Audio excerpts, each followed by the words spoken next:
So good. Right, moving on.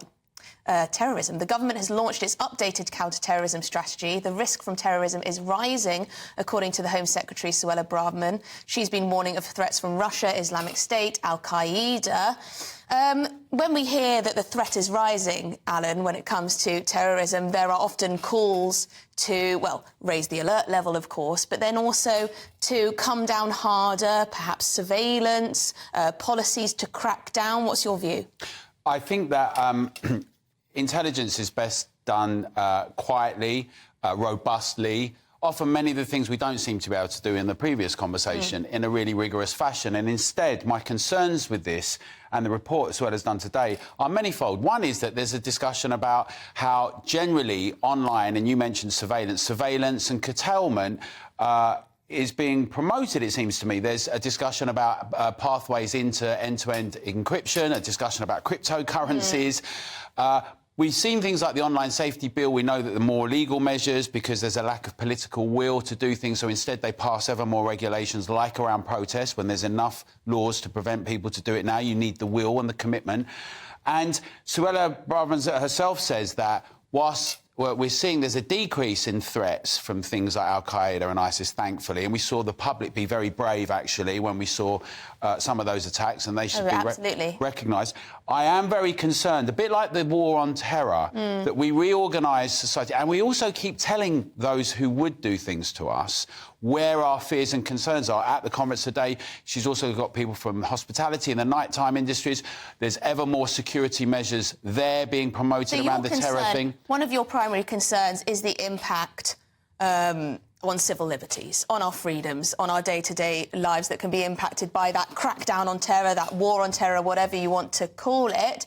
Ben, do you think there's a link between this conversation and what we were talking about just now, about our porous borders? Absolutely. Do you worry that illegal migration, the fact that we don't process people crossing the channel very quickly, undocumented people, we don't know whether people may have bad intentions when they arrive in this country, and we've seen it play out on our streets? Absolutely. If you've got 500 people coming into the country each day or more, about whom you know nothing, coming from far-flung parts of the earth who have value systems and religions and beliefs that are not compatible with ours, there's bound to be a threat from terrorism increasing. And I think it was Nigel on his show revealed photographs of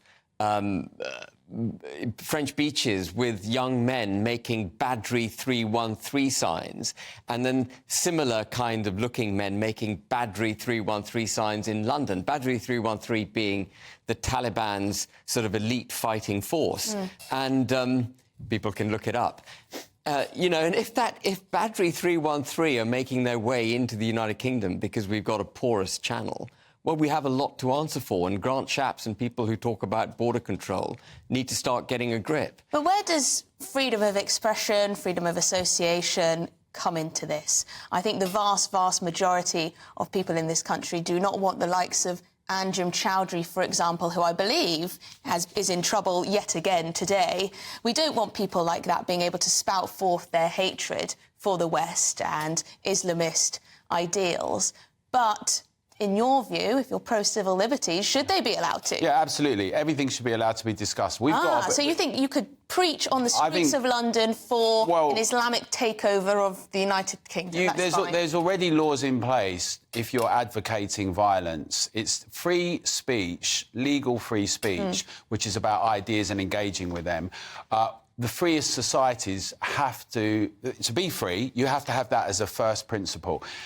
One thing that we could do much more of that it seems is not palatable is to be encouraging and championing what are British values, Enlightenment values, in education, in our institutions. Instead, we've got all sorts of things like EDI and ESG. We've got a disdain for the history of Britain, for the principles of the Enlightenment, for values like freedom of speech and expression. We're told that that's offensive and people should be cancelled. I think that is such a good point that you make there, that perhaps if the West was more confident in its values and said, you know what, we think our society is pretty brilliant and anyone who's lucky enough to be born here or move here is, well, lucky, then we'd stand in a much more strong position, and perhaps people wouldn't buy into this ridiculous ideology such as Islamism, and perhaps people wouldn't become far-right terrorists. I mean, we're not even neutral on the subject of our values, our heritage and our culture.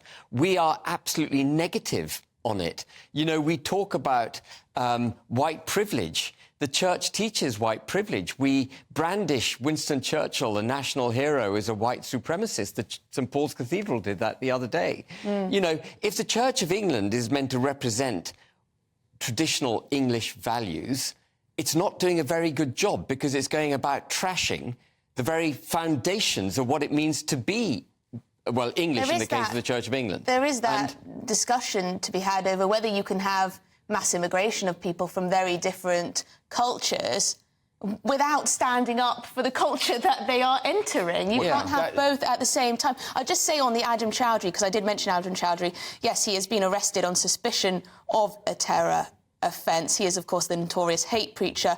He's been arrested as part of a police investigation into suspected terrorism offences. I'm not sure how much more we know about that, but he, of course, has been in trouble many, many, many times. A lot of people would like to see him behind bars for life, or at least they did.